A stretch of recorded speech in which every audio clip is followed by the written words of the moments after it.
सहकारी साखर कारखान्याची निवडणूक 25 ते 29 ही निवडणूक लागली असल्याने आज शेतकरी संघटना, स्वाभिमानी शेतकरी संघटना यांच्या माध्यमातून मी स्वतः प्रमोद केरभाऊ खांडगे उमेदवारी अर्ज दाखल केलेला आहे। अर्ज दाखल करत असताना त्या ठिकाणी शेतकरी संघटनेचे ज्येष्ठ नेते अंबादासजी हांडेसाहेब व शेतकरी संघटनेचे ज्येष्ठ प्रतिनिधी जुन्नर तालुका पोखरकर नाना त्या ठिकाणी उपस्थित होते।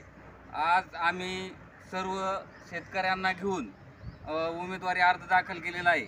मी गेल्या 10-15 वर्षापासून शेतकऱ्यांचं काम करत असताना शेतकऱ्यांची तळमळ लक्षात घेऊन ऊसाला योग्य तो बाजारभाव मिळावा व शेठबाबांच्या पुण्याईने आदरणीय निवृत्ती शेरकर बाबा यांच्या पुण्याईने कारखाना अतिशय सुजलम सुफलम झालेला आहे। परंतु इथून पुढच्या काळात देखील चांगल्या पद्धतीने आमचा बी हातभार लागावा, कारखान्याच्या कामामध्ये माझा पण खारीचा वाटा असावा या उद्देशाने मी या ठिकाणी फॉर्म भरलेला आहे। त्या निमित्ताने आदरणीय स्वाभिमानी शेतकरी संघटनेचे राष्ट्रीय अध्यक्ष माजी खासदार आदरणीय शेट्टी साहेब यांनी देखील आम्हाला फोनवरून शुभेच्छा दिलेल्या आहेत व आदरणीय पुणे जिल्हा अध्यक्ष प्रभाकरजी बांगर साहेब यांना देखील त्यांनी सांगितलेलं आहे पूर्ण ताकदीने व जे काही शेतकऱ्यांच्या अडीनडी असतील, प्रश्न असतील ते सोडवण्याचं काम तुम्ही जुन्नर तालुक्यामध्ये करावं व सर्वांना बरोबर घेऊन ही निवडणूक शांततेच्या पद्धतीने पार पाडावी। आदरणीय शेतकरी संघटनेचे तालुका अध्यक्ष संजयजी भुजबळ साहेब यांना देखील मी अनेक वेळेला माझा संपर्क झालेला आहे। ते सुद्धा त्यांनी देखील अर्ज भरलेला आहे व आदरणीय हांडे साहेब यांनी देखील अर्ज भरलेला आहे, पोखरकर नाना यांनी देखील अर्ज भरलेला आहे। असे आम्ही एकत्रित सर्व मिळून ताकदीने या निवडणुकीला सामोरे जाणार आहोत व शेतकऱ्यांचे प्रश्न जे काय असतील, आम्ही असं बोलत नाही कारखान्याचं काम चांगलं आहे, परंतु आमचा देखील प्रतिनिधी, शेतकऱ्यांचा देखील प्रतिनिधी त्या ठिकाणी असावा। त्या अनुषंगाने शेतकऱ्यांचे जे त्यांना डायरेक्ट बोलता येत नाही ते प्रश्न आमच्या माध्यमातून सुटू शकतात। अशा पद्धतीत आम्ही शेतकऱ्यांना न्याय देण्याचं काम इथून पुढच्या काळात करणार आहोत व कुठल्याही प्रकारचा आमचा शांततेचा भंग होणार नाही निवडणुकीच्या काळात व इलेक्शनला कुठल्याही प्रकारचा धक्का लागणार नाही। या प्रकारची दखल आम्ही निश्चितपणे घेऊ व कारखाना कसा ताकदीने पुढे नेता येईल, इथून मागच्या काळात देखील कारखाना व्यवस्थित चाललेला आहे हे आम्ही डोळ्यांनी पाहिलेलं आहे।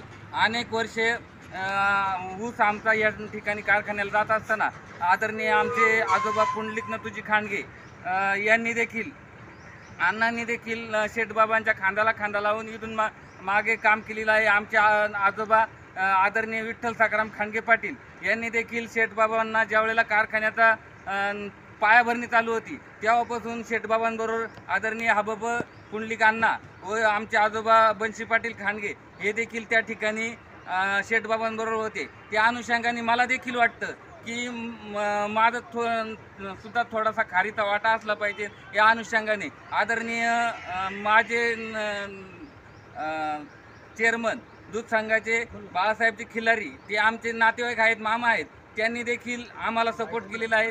त्यामुळं या कारखान्याच्या जडणघडणीमध्ये आमच्या कुटुंबाचा, नातेवाईकांचा मोठा वाटा आहे। त्या अनुषंगाने मला असं वाटतं माझं देखील योगदान या कारखान्यामध्ये असलं पाहिजे। श्री विघ्नर कारखाना अजून ताकदीने पुढे गेला पाहिजे या हिशोबाने मी आज उमेदवारी अर्ज भरलेला आहे। सहकारी साखर कारखाना लिमिटेड जुन्नर आंबेगाव या आपल्या सहकारी साखर कारखान्याची निवडणूक पार पडत असताना निवडणूक अर्ज भरण्याचे आता कालावधी चालू आहे।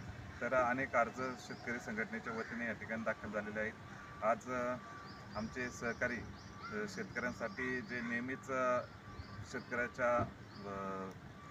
शेतकऱ्यांसाठी अडीअडचणी सोडवण्यासाठी नेहमीच जे पुढे असतात ते प्रमोदजी खांडगे पाटील आज उमेदवारी अर्ज स्वाभिमानी शेतकरी संघटनेच्या माध्यमातून त्यांनी आज उमेदवारी अर्ज दाखल केला आहे। गेली अनेक वर्ष शेतकऱ्यांना ऊसाचा दर मिळावा किंवा शेतकऱ्यांच्या ऊस शेतीबाबत अनेक अडचणी असतात किंवा इतरही शेतीबाबत अडचणी असतात, त्यावेळेस प्रमोदजी खांडगे पाटील त्या ठिकाणी त्या शेतकऱ्याला न्याय मिळवून देण्यासाठी त्यांच्या शेताच्या बांधावर जाऊन त्या प्रशासनाशी संबंधित जे काही अधिकारी असतील त्यांच्याशी बोलून ते प्रश्न सोडवत असतात आणि आज ह्या निवडणुकीच्या माध्यमातून ते आपल्या सर्व शेतकऱ्यांसमोर निवडणुकीला सामोरे जात आहे. निश्चितपणे सर्व शेतकरी सभासद खांडगे पाटील यांच्या पाठीशी उभे राहतील याबाबत आम्हाला कुठलीही शंका नाही आणि या पुढील निवडणुकीच्या काळामध्ये त्यांना निवडणुकीमध्ये मतदान करून प्रचंड बहुमताने निवडून येईल असं मी या ठिकाणी नमूद करतो.